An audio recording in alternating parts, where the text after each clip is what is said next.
All right, let's get this party started. So, good morning, last day of class, stuff like that. Today at 1 o'clock, 1:10 p.m. for you, problem set 6 is up, quiz 6 will happen, last quiz, last problem set. The last lab, Kinetics 2, Kinetics Part 2 lab will happen. This lab is due next week, Wednesday at 8:45 in the morning in this room, AC 1303. So it's a different time that the lab is due, just kind of let you know. But the first thing though is we have an extra credit presentation. Let's get this started. I think everything is good to go. Come on down.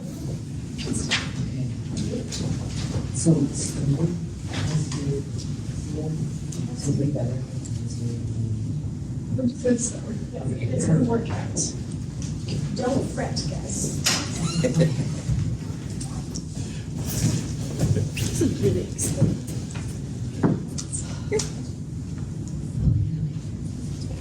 How do we put it up? Hold on, that's all right. I have mine. We have 3 people in our We're really excited to tell you all about this wonderful compound. Yeah. I'm upset. Clifford's not here. I had an answer for a question before he asked it. Now he'll be here to. I was kind of hoping he wouldn't be here because he's still trying to remember what my name was, and I told him I wouldn't give him any hints because I didn't know. Oh my goodness. Okay. But Jenna, I worked really hard on this presentation. We all did. But I really got tech savvy with it, guys, so I expect compliments. You should be standing up right here. You can't see. I did that. Yeah, I know. I'm pretty proud of it.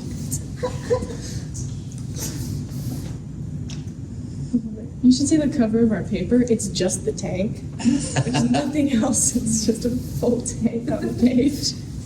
I did that too. That's all I contributed though. There we go. All right. All right, go ahead. All right, so our compound is nitrous oxide. It was first discovered in 1772 by a chemist named Joseph Priestley, and 2 decades later, Sir Humphrey Davy experimented on himself with the nitrous oxide and published a book about its use for medicine. The next 40 years, nitrous oxide was mostly used in shows and for recreational use. And then it was tried in surgical practices, but this didn't stick because it wasn't very effective. And now it's just commonly called laughing gas and is used in dentistry. Use the arrows on the keyboard, I think. Okay. Yeah. So you might have heard of the NOS in the Fast and the Furious. Actually, this back photo, you can barely see it, is the Mitsubishi, I think, that got like pew right into the NOS tank, and then it went boom. I haven't seen it though, so I don't actually. But anyway, the NOS system is a real thing, and I didn't know that, but then I watched a lot of videos, and now I know all about it. So basically, the NOS can be injected into the engine, and you have 2 systems, a wet and a dry one, and they just kind of differentiate how the fuel is also added with the NOS. It's kind of cool. So the NOS goes through the system, and it goes into the engine, and the heat causes the nitrogen and oxygen to separate. And this is also through a process where the NOS is like a pressurized liquid, and it goes in and it has to turn into a gas. And this vaporization takes a lot of energy, and it causes the temperature inside of the engine to get very cold, which also allows for more fuel to be burned. So there's like this huge power burst in the engine, and that's why you go really fast. I saw this video where a truck and a Charger, I think it was RT, had a little competition, and they put the nitro and they just boosted that truck, and it went boom, and this Charger, they're really fast. And it was like, in comparison, which I thought was really cool. But yeah, this is one of the plate systems. So dinitrogen monoxide would go through one of them, and then the fuel would go through the other. So this is a wet system, which just means the fuel and the nitrogen both go through the plate. But in a dry system, the fuel goes through a different system, and you just have kind of a switch, and you go, and then boom. Basically, it's really cool. But I don't know if you guys have played like Asphalt. There's like a NOS button, and you can just go It's really fun. No one put that. Okay, anyway, I thought this was a really funny name. But again, I haven't seen the Fast and Furious, so I don't know if he like says that. But it's really cool, I think, and definitely something people do is they will take like a blowtorch and like heat up their tank, because the warmer the tank is, like the better the pressure, and so more will go into the engine at a faster rate. But don't do that because it'll blow up.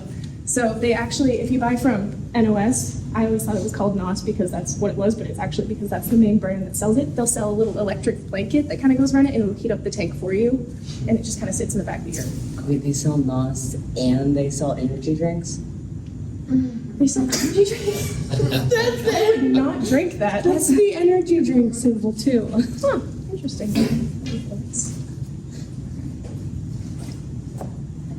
Okay, so nitrous oxide is commonly abused because when you use it, it gives like a euphoric effect. It can cause hallucinations, but it's really, really bad for you. But there's a study that found a significant amount of like middle schoolers were abusing this. And it's commonly abused in people who are under 26 because it's like really easy to get, because it's the thing that you make whipped cream from, like the homemade whipped cream. So, you know, you probably have it in your house. I don't know. But abusing nitrous oxide commonly results in hypoxia, which you can die from. And I am here to tell a story from personal experience. To answer Clifford's question before he even asked it, I used to use nitrous oxide with a lot of my friends. Well, some people might use things like whipped cream, canisters, and duster in their basement. Some groups of kids will use the whipped cream shots and the fancy whipped cream containers to blow up balloons at parties and pass them around. I have a personal experience once while I was on nitrous oxide, among other things. I had actually taken a really big hit from a balloon, and suddenly everything went black and white. There was no color, and I could not remember who I was, where I was, or who I was with. And I spent a good 5 minutes looking around in panic, quietly, like, I don't know what's going on. Someone said something to me. They said my name, and I was like, who's that? You know what I mean? And then after a few minutes of kind of standing there quietly, I just turned to the person next to me, and I'm like, I have no idea who you guys are. Despite the fact that I'd known these people for years. And after that 5 minutes had passed, something else in my system kicked in, and all of a sudden I watched the color literally drip from the top of my vision down into the scenery, and my brain just expanded, and I remembered who everyone was, and I was like, what is this?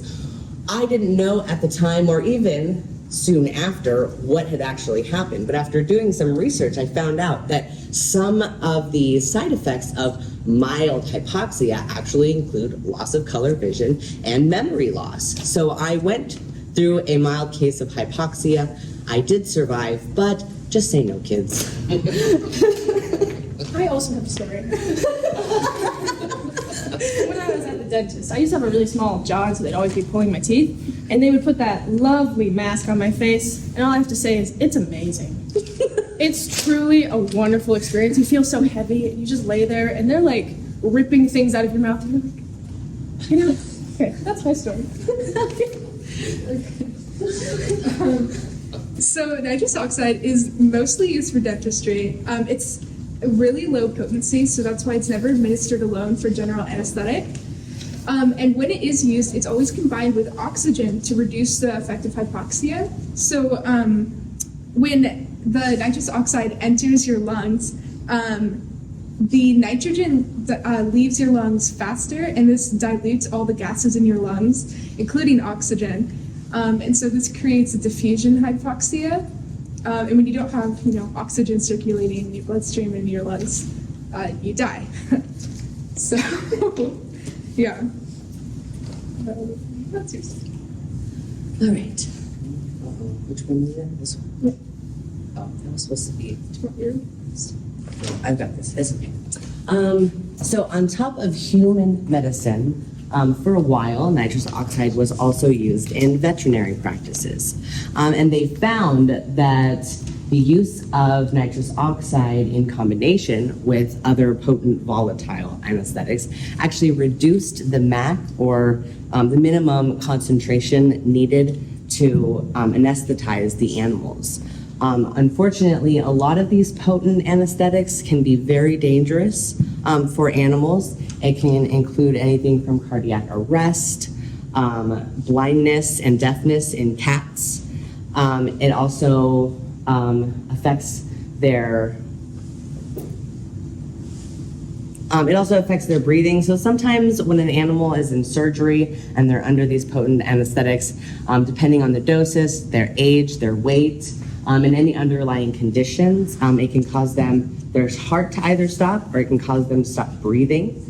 Some experiments found that when they administered the nitrous oxide in combination with the anesthetics, the amount that they needed to use went down significantly, and so did the risks and side effects. This here is actually a diagram showing the percentage of NO2 mixed with the percentage of oxygen and the amount of their general anesthetic that is needed depending on how much of which you use. Unfortunately, they can't use 100% nitrous oxide. While that would cut the amount of general anesthetic needed, it would also cut the amount of oxygen that the pet would get, and the increased risk of hypoxia goes up the more nitrous they use. So generally, they'll use somewhere between 33% to 66%, or vice versa, of nitrous and oxide. There were some studies that were done that showed that not only did it decrease the amount of anesthetic needed, but it also sped up the recovery time, and a lot of pets would show less sign of uncontrolled movements, and they would come out of the anesthetic a lot faster. Unfortunately, the studies showed marginal change, so while it was used a lot in the past, they have generally started to taper down, and it's used a lot less. And that's our presentation. Cool, nice job. Any questions about it? After seeing this, I definitely don't want to be a dentist. I'm kidding. It's nice. I'm kidding. You have free access. Not that I would keep running it. Just say no. Say no. What?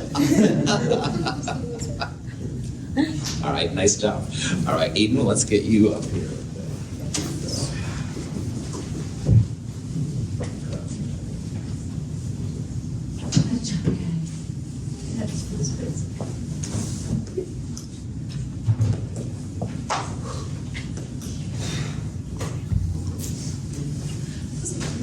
Aiden.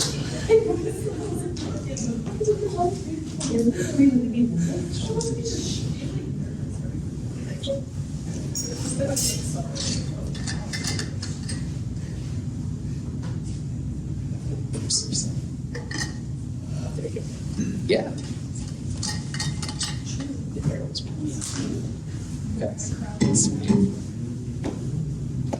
Okay. So my presentation compound, and it actually technically isn't a compound because it's an alloy. I didn't know that, but the professor let it go because I think nitinol is really cool. I brought some, and nitinol is what's known as a shape memory alloy. So if you bend it, and this one is at room temperature gonna bend, but if you bend it and you deform it, right? I can grab it in my hand and bend it up, then it'll come out straight. And it's not quite perfect because there's some deformities in this one, but you get the idea. And I brought with me some warm water. So if I take this spring,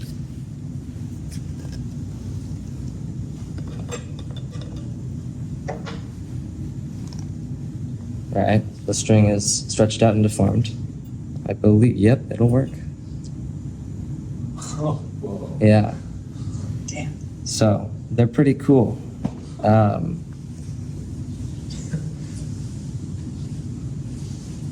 Chemically, the reason why this happens is there are two phases. There's the martensite phase and then there's the austenite phase.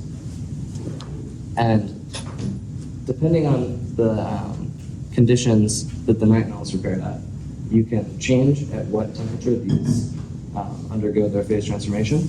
So for example, the elastic wire that I had at room temperature was in the austenite phase. And then that spring, normally at room temperature, is in the martensite phase. We heat it up, it underwent this change from like, sort of like back and forth diagonal bond angles, just a straight 90-degree angles. And then it goes back, and it goes to a preset shape. So you can train it, and then heat it up, and it will return to that shape and unbend itself. So that's what's going on here and what's going on there. So that's cool. There are some other shape memory alloys, but nitinol is by far the most used, and that's for a few reasons. It's out of the shape memory alloys, it's one of the most abundant because it's made of titanium and nickel, which these numbers are how many milligrams per kilogram of material in the Earth's crust. And by far the most common metals are aluminum, iron, titanium, and then after that a few others. But nickel is relatively common as well. So nickel and titanium make a pretty good, easily produced material. And then also, since it's about half titanium, it's pretty strong.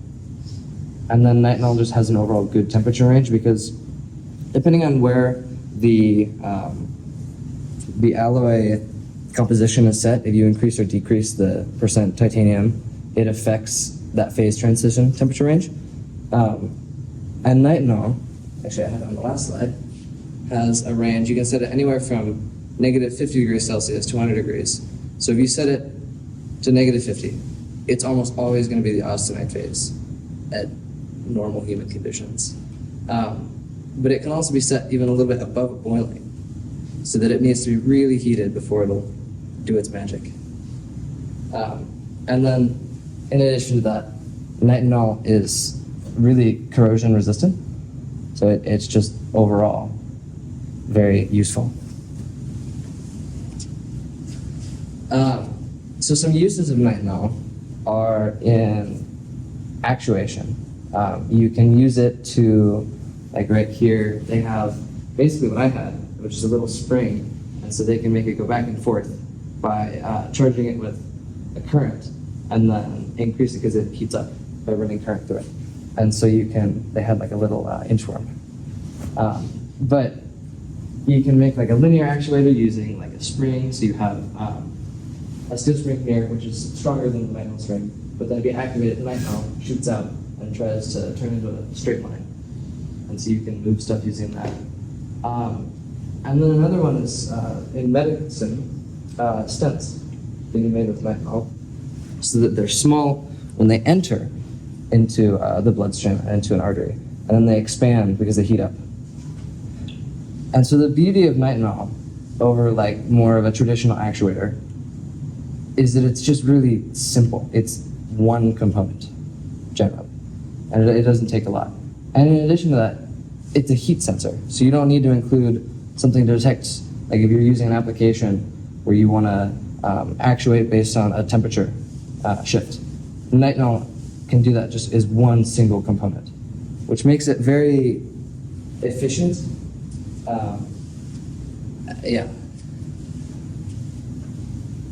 A usage of nitinol that I thought was pretty interesting, but not necessarily entirely applicable, is the nitinol heat engine.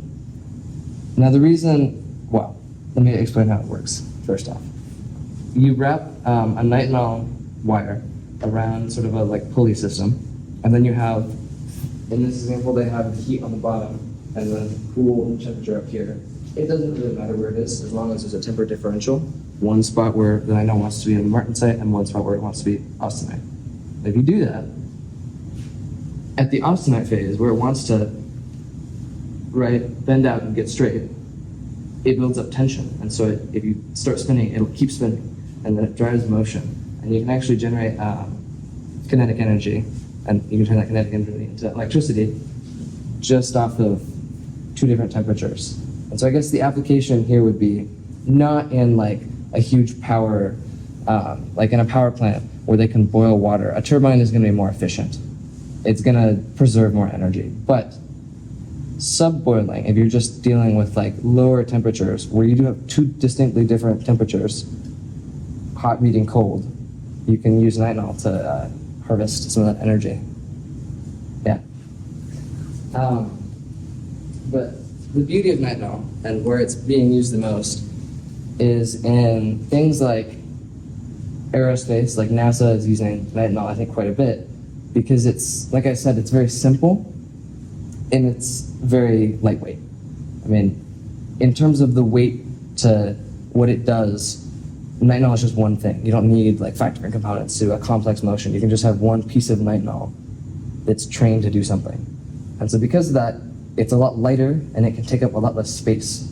So anything that needs to fly or get into space, nitinol is really useful for. So here was a jet prototype that NASA was testing with, where they have the wings bend using nitinol. Because you could use something else, but nitinol is just lighter.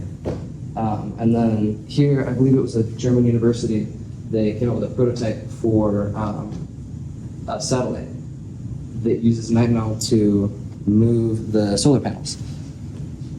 And then this one, well, it doesn't exactly look like aerospace, but the point is, it's going to go onto Mars, and so they want to have it as light as possible. And that would be used on the Mars rover when navigating terrain, because the traditional Mars rover wheels are like a hard, lightweight, but they're hard and they're definitely brittle and can break. They're not the most durable. The point of nitinol would be to like have like a wire mesh that can deform, but then it can fix itself. Yeah, that's all I've got. Nice job.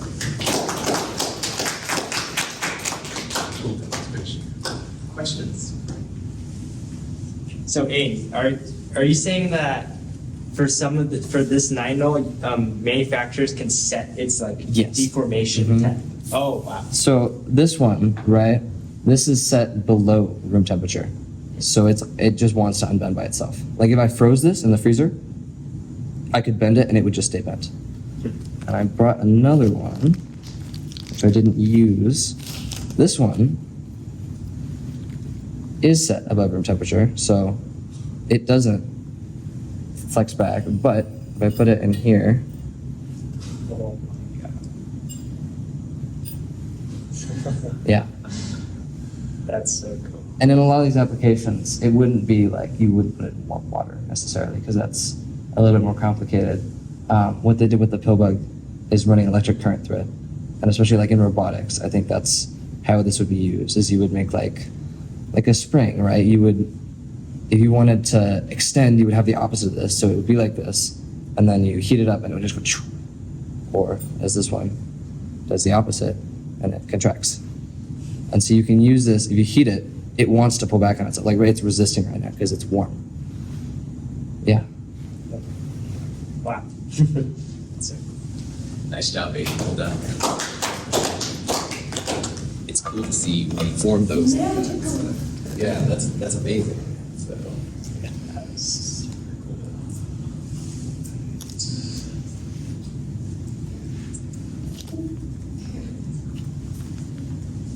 did you get that on like eBay or something? I ordered it.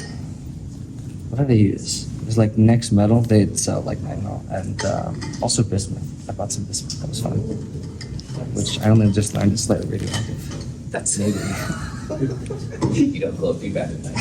So, well done. All right. Well, really cool presentations. Thank you for giving them. It's kind of fun on the last day to see somebody other than me. I understand. Today is going to be a very abbreviated version of a final exam review. If you're curious to see the entire exam review, I have a YouTube video that's a complete lecture for the final exam, and I can send it to you and stuff like that. Next week, we won't have any classes. We won't go through problem sets, labs, and stuff like that. And for those of you in Friday's lab, section 01, I will meet you next Wednesday, 8:45 in this room, okay? And at that time, you'll turn in the lab we're gonna do today, the Kinetics 2 Part 2 lab. Also, the final exam prep worksheet is happening. And Monday, I'll release the take-home lab final, Monday morning very early. And between Monday morning and the time of your final, print it out, work on it, complete it, turn it in Wednesday at 8:45, you'll be good to go. The lecture final is 32 multiple choice questions with 5 short answer questions. We'll go from 8:45 to 10:45. I should have your final grades up by Friday. You can see the light at the end of the tunnel. All right? It's going to be a crazy ride, but we're going to get there. It's going to be cool. Questions on anything? Sweet. Then let's go through a couple of questions and stuff like that with the time I've got left, and we'll go for it. These questions are all going to be on kinetics or the nuclear chemistry stuff, since that's the newest stuff. This reaction, we have a reaction where ethane reacts with ozone to make formaldehyde and a little oxygen. And the question is, what is the change of CH2O, the formaldehyde, over time with respect to the oxygen with time, okay? And I think on this one, I'm just gonna kind of talk about it. When you're talking about the speed of a reaction, all right, Aiden's Nignol or any of these kind of things, all right, the two things you always want to think about is that reactants get a negative sign in front of them and products are positive. And the second thing is you go 1 over the stoichiometry. So in this problem, we're talking about the speed of the CH2O over time, and that's going to be an appearance because it's a product. And we're also talking about the speed of the oxygen appearing with time. It's a product. So imagine that you are a scientist working on the formation of formaldehyde, and another scientist has posted some information on how fast oxygen appears from this reaction. You can translate your speed into the other if you follow these two things. So first of all, both of these are products. So we're going to put a positive sign in front of them. But the other thing you do is you go 1 over the coefficient, 1 over the stoichiometry. So in terms of the formaldehyde, the CH2O, you would go positive 1/2 times this delta CH2O over delta T. Remember that delta is always final minus initial. So this would be the rate of appearance of formaldehyde over delta T. Now for oxygen, we're going to do something similar. We're going to have the change of the oxygen divided by the change of time. It's a product, so we'll have a positive sign in front of it. But stupid fractions, which you know I don't like a lot, you would write 1 over 1/2. Now mathematically, what is 1 over 1/2 equal to? 2. So what you can do then is say, aha, 2 times delta O2 over delta T is the way to think about it. Now, we want just the formaldehyde with respect to time. So we want essentially this part right here. So let's multiply both sides by an additional 2, because that way then this part cancels out. And you can see you're going to have 2 times 2, 4 times the rate that the oxygen appears over time. And so that's the punchline of this problem. And the reason I bring it up is because I want you to know how to describe the rate, all right? If you've got a nitrous car, you look at the speedometer, to miles per hour, all right? In chemistry, we have to think about then how the products and reactants change over time. Here we've got the expressions for the reactants. They have a negative in front of them because they're reactants. But in this problem, we really only cared about the products, the CH2O and the O2. And 1 over 1/2 is 2. So 2 times 2 is 4. Any questions on This one is one that's more manageable. This is nitrogen monoxide and hydrogen reacting to make nitrogen and water. And it says it's second order in NO and third order overall. And see if you can understand from that information what the rate law for this reaction is. I'll give you a second to think about it, and then we'll talk about it here.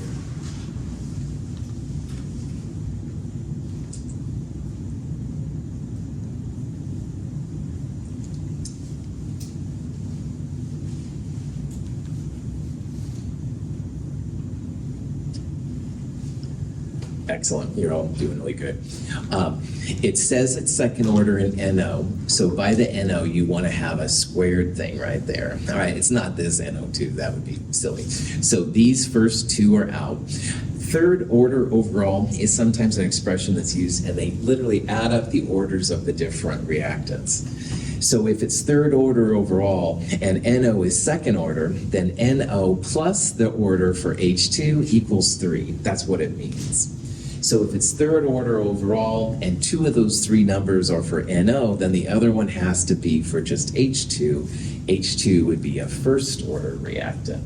So you'd write this rate equals K times NO squared times H2 to the first power. Questions on that? Cool. All right, here's this reaction again. Second order in NO, third order overall, which means first order for H2. So let's say in this problem now, we're increasing the NO by a factor of 5. So we go from like 0.1 moles per liter to 0.5 moles per liter or something like that. How will the rate change, all right? And what I'm asking you to do is think about the order of the reactant with a 5-fold increase.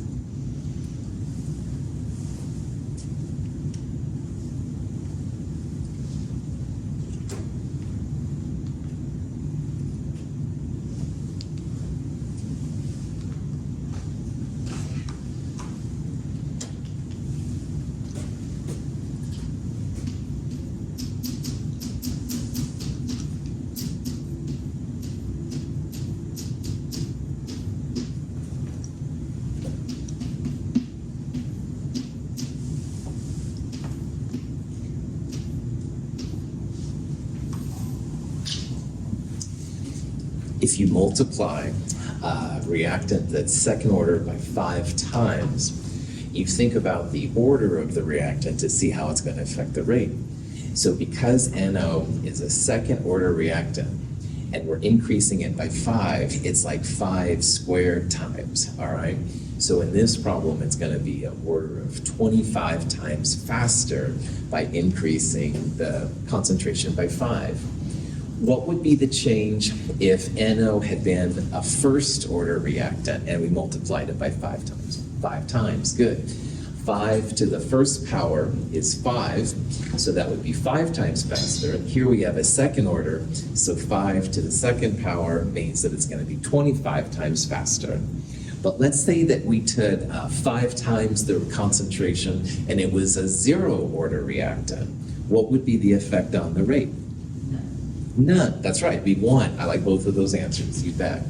Anything that's 0 order, you can increase it whatever you want. The speed, the rate of the reaction won't change at all. Okay, this is a problem now where you should figure out what the rate orders are of A and B. Okay, and the punchline here, I would look for a set of conditions where one reactant changes but the other doesn't. Now this over here is the rate, all right? It's expressed as the concentration of C over time, but that literally is like the speed of the reaction. So knowing that, can you tell which of these is the right one? And sorry, TNT, it's not AC/DC, but anyway, it will be one of the other. Now, the number here is the K constant. Let's see if you can at least figure out what the order of A and B is based on this experiment.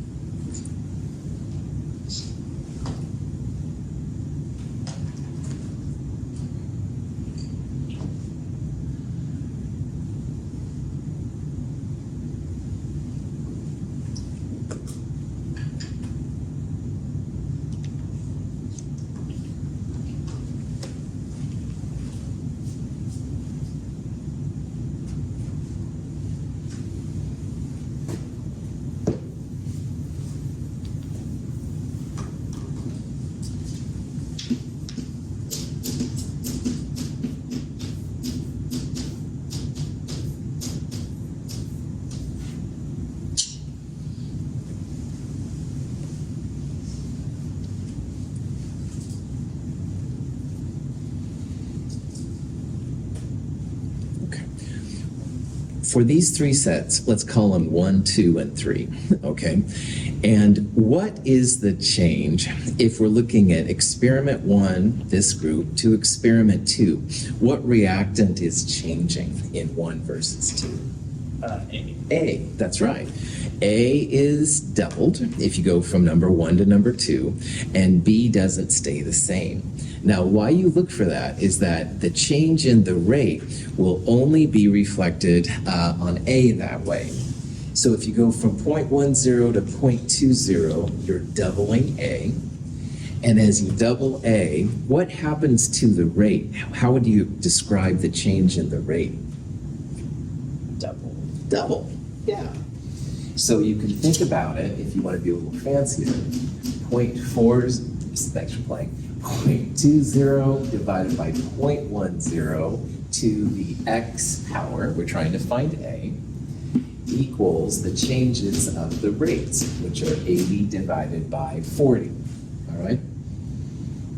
Questions on where that's coming from? Notice I didn't put B up here because 0.20 divided by 0.20 to whatever power it is going to be just 1. So that's why you want to ideally get where one changes but the other one doesn't. So 0.2 divided by 0.1 is 2, 2 to the x, and 80 divided by 40 is 2. Now what are the only values in this class, in Chem 223 anyway, that are allowed for x? 0, 1, 2. 0, 1, and 2, yep. And you can see that if 2 to the 0 would be 1, 2 to the 2 would be 4, so this is going to be 1. So what that tells us then, we have a first order reactant for compound A. Now for B, all right, what I would do, you want a place where the B will change, but the A is constant. And so you probably see that number 3 here versus number 1, all right, the B is being doubled, 0.10 to 0.20, while A is staying the same. So 0.1 to 0.2 is a change of 2 to the y, if you use this little thing. And 40 divided by 40 is 1. So if 2 to the y equals 1, what must the order of B be? 0. That's right. And anything to the 0 power is just 1. So notice that some of these down here don't have any B's in them. It's not that B's not important to the reaction, just it doesn't affect the speed, okay? So we know at this point then that it's probably going to be this one right here, because it's not, B is 0 order, it wouldn't be there. A is not second order, it's first order. A and B, no, that's not going to happen. And unfortunately, AC/DC is not right either. So it is going to be answer D. Now, how to get the 400 number? Take any of these. This number divided by A to the first power. So 40 divided by 0.1 is 400. All right, 80 divided by 0.2 to the first power is 400, et cetera, et cetera. If you can do this, you got this kinetic stuff down. Any questions on that? Okay. Now, most reactions in chemistry are first order, all right? However, we do run into, once in a while, second order reactants. And the question here is which of these types of graphs would give a straight line if the reaction is second order? Okay. Think about it real fast and we'll talk about it.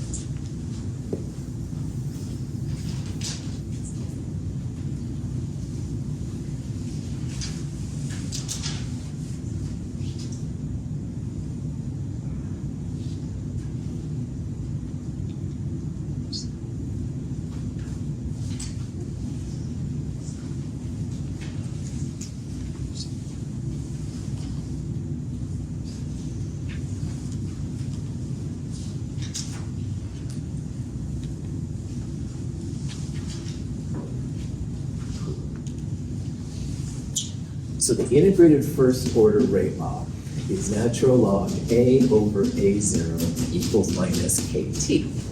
And in the logarithm world, you can break this up to natural log A minus natural log A0.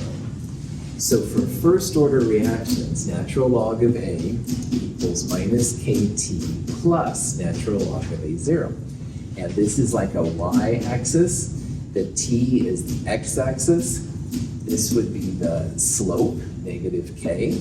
And the y-intercept then would be natural log of A0, all right? That's for first order reactions. And these are by far the most common of all of them.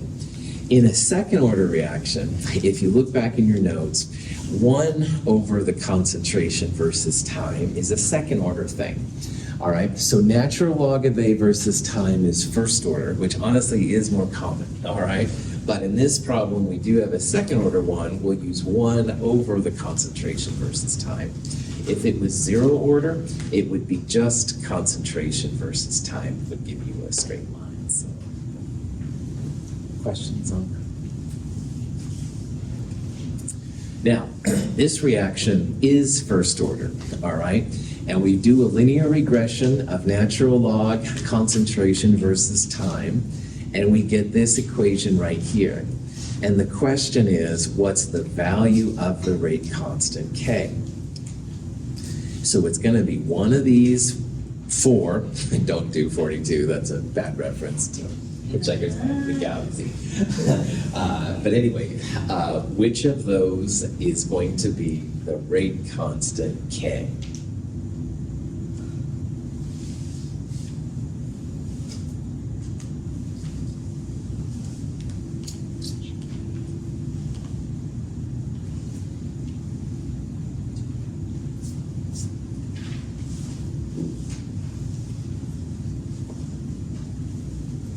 Remember that the slope of a first order line equals minus K. Okay.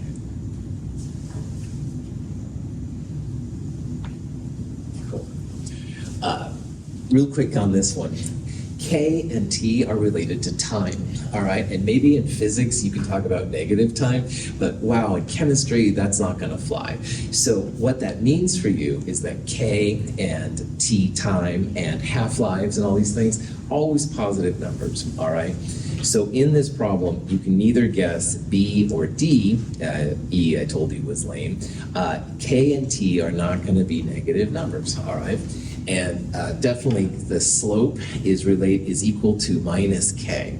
So any number times X is going to be the slope. So you want to take the opposite of this number.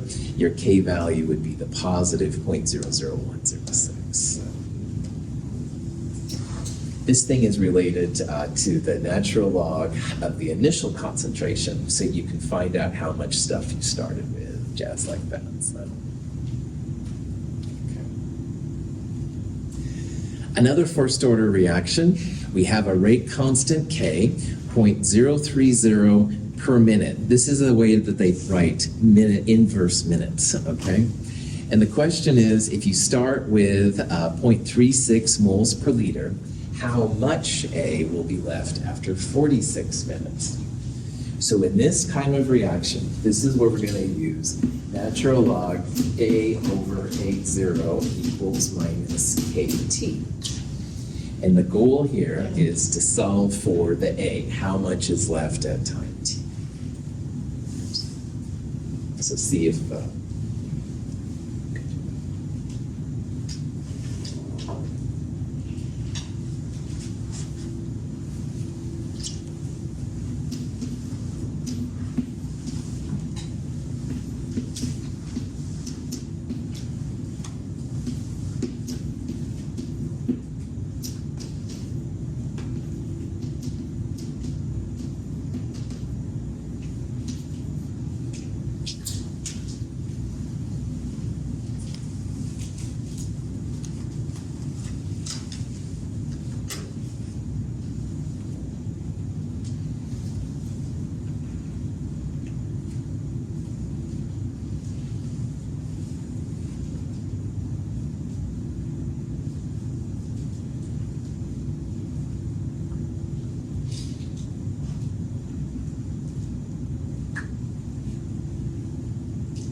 This equation, excuse me, along with the half-life is super useful in chemistry. And we're going to use natural log A over A0 equals minus KT. Now, A over A0 is a ratio, so as long as it's moles per liter over moles per liter or grams over grams, it works really well, which is super cool. The top number will always be smaller than the bottom number. So if there's a question, that's one way to do it. And they're also positive numbers. Now, on the right side, we've got K and T. They have to have the same kind of time units. So you can see here, this K is an inverse minute, and this is regular minutes. So that's cool. If this would have been seconds, you'd have to convert seconds to minutes, jazz like that.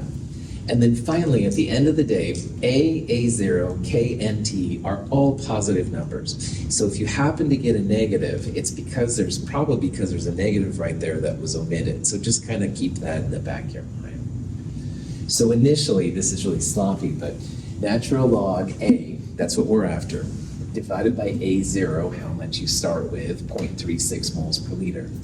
And that equals minus KT. And again, the time is in minutes, and the K is in inverse minutes, so that's perfect. Excuse me. Now we've got to get rid of the logarithm, and what you do in math is you take the anti-natural log, which is the little e to the x button. So e and natural log cancels out, and you have a over 0.36 equals e to the minus 0.030 times 46. So essentially, you're multiplying this by this part right there. If you got 0.091 moles per liter, pat yourself in the back, pretty chill. The final value will never be more than the initial value. That's why I threw that number up there. If you started with 0.36 molar and it's going down, you shouldn't have more left over at the end. Once in a while, I've had people think about that and stuff, so it's cool. Questions? Make sure you can do this in your calculator. All right, this isn't anything you have to be an expert in. All right, logarithms are kind of funky, but it's a real handy thing when it comes to lab and nuclear decay, stuff like that. Okay, I'm out of time. Not the best review session I've ever given. My apologies, but I love the presentations. It was totally worth it. And again, you can watch this entire review on YouTube. If you can't find it, I can send you a link and stuff like that. Any questions? All right, have a great day. Thank you to all the presenters.